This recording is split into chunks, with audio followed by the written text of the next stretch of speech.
Hey you, and welcome to another video. Today is going to be a little bit different. We're not going to do a review as such. This is going to be a bit of information that you might need. And this is obviously about modding your Seikos. So let's give it a go. So yeah, moving on. So if you're new like me to modding, then this video might be very helpful to you. Please excuse my little girl in the background if you can hear her. She's just very happy today. So when I got the Seikos, the Seiko 5, the SRPD models, the SRPE, something I wanted to change on straight away was the bracelets. Now, I've done bracelet changes before and strap changes on various watches I've owned over the years, but today I wanted to bring in some new bracelets. So I changed the bracelets on all of these, and these are 3 different styles, and these are from Strapcode. They're the mill tap bracelets. So you've got the Jubilee here, you've got the Presidential, and then you've got the Oyster bracelet. Something else I wanted to do on these watches was the bezels. Now, on the original bezels, they're aluminium, and of course they are prone to scratches, and they just don't last too long. The color can fade over time as well if exposed to UV light. So I wanted something that's going to last a lot longer and be a little bit more stronger. So what I actually wanted to go and do was put a ceramic bezel in there, which I did. Let's move that out of the way, a little bit of dust. So yes, so I put these ceramic bezels in. When I first come around to doing these bezels, I was a little bit nervous. I was thinking, like, I'm going to mess it up. I'm going to be a little bit like Shaky Stevens trying to put the bezel in there. How am I going to remove the bezel? So this video is just going to give you a little help and a little idea, I suppose, that you can use, which is really easy. And it doesn't involve actually removing the bezel itself. It's just getting the old inserts out. Like, I'll just show you one of the old inserts now. If I can just get it out of this packaging that I put it in. So here we go. Here's one of the old inserts. This, I believe, was on that one. You know, it's just a little bit of goo on there. Like I said, I mean, they're okay. But the aluminium, and you can see that in certain lights it's very faded already. I mean, this is a new watch, or it was a new watch, but you can see that the blue on this is very faded, especially in the light. You can really see it. On the ceramic, it's very bright in here today, but as you can see, the ceramic holds that solid blue color compared to the faded one. As well as ceramic, obviously being very scratch resistant, and you're never going to scratch a ceramic bezel. On these ones, though, you will, and of course they are aluminium, and they will bend quite easily as well, especially outside the bezel itself. So I'm just going to put that aside. I'm actually keeping these bezels safe, by the way, because I managed to get them out without bending them or breaking them in any way. So I'm just going to keep them safe and secure in these little pots that come with the new bezels. Pretty cool. So I'm going to talk about some of the stuff that you're going to need to do. Obviously, like me, I hope this video is going to help you. So I wanted to be able to remove the bezels, or the bezel inserts, without actually taking the bezels off. So the first thing you're going to need is a little tub like this. Okay, just nice and flat bottom. And you're going to need Goo Gone. I bought this on Amazon. Wasn't too much. And it removes stickers, adhesive. I think I probably just murdered that word. Glue, crayons, gum, and anything minging basically that is really hard to remove. And it smells citrusy. However, don't smell it, because on the back it says not to smell it, so I don't really see the sense in that. But anyway, it's citrus. So yes, I use this stuff, and I simply put a very, very small amount into the tub, and I put the watch face down. I didn't submerge the watch entirely, it was just enough to cover the bezel insert, and I left it in there for 30 to 45 minutes, and then I took it out.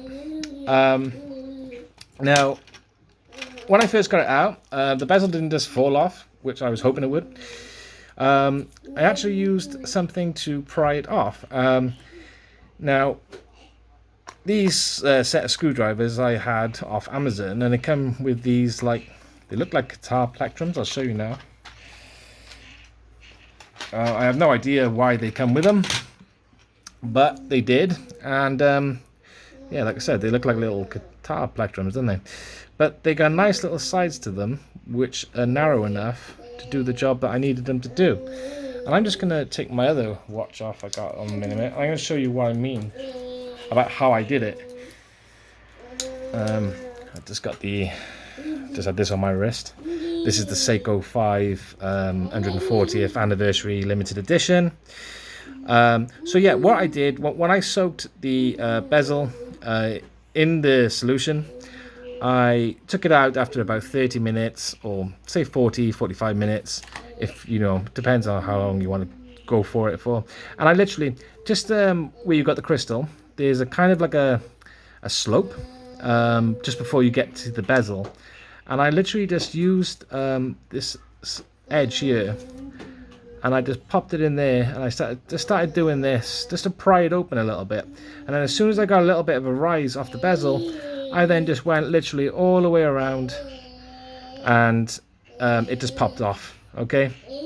Now, after I did that, which was cool, I then used a cotton bud like this. Well, actually, I used a few, so don't just get one. You're gonna need a couple.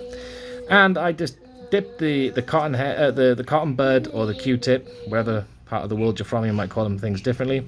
But I dipped it in the Goo Gone, and I just went around and removed all the sticky stuff that was basically left over, or the residue that was left over. After I did that, then I just washed it with hot soapy water. I made sure that the surface underneath the bezel insert was completely clean. I then dried it, and I then got the bezel inserts then ready to obviously apply them. So yeah, so we'll talk about the bezel inserts. So these ones come from Seiko Mods. Definitely worth checking these out. Seiko Mods have actually got a factory in the UK. And I ordered it on the Thursday, and it came on the Friday, so that was good.